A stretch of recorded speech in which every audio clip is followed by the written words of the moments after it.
Hello, welcome back to my channel.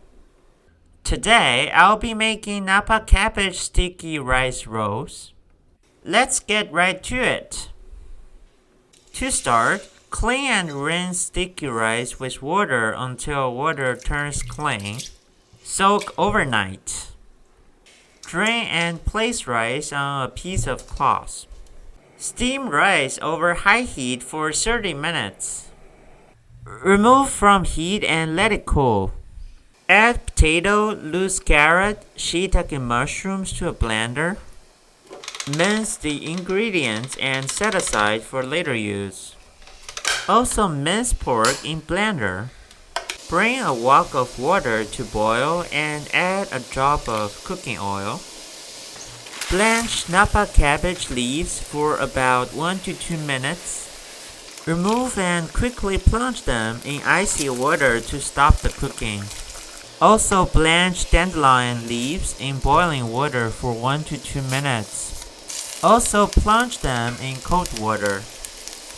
Heat a non-stick wok, add a drizzle of oil, stir-fry minced pork until color changes. Add chili bean sauce and stir fully. Also add veggies and cooked sticky rice. Stir to combine rice with veggies. Add salt, ground black pepper, light soy sauce, dark soy sauce, and oyster sauce. Stir fully. Grab a piece of cabbage leaf and remove the stem. Take some fried rice and form into a ball shape. Place in the middle of the cabbage leaf. Now cup the fingers of your hand to make a C shape.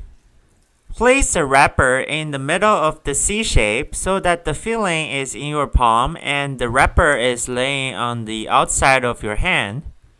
Then tie the slender middle with a piece of dandelion leaf. Place them on a plate and steam for 6 minutes on a steamer with boiling water. Then Napa Cabbage sticky rice rolls is ready. Please try the recipe and let me know what you think.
Thanks for watching and see you until next time.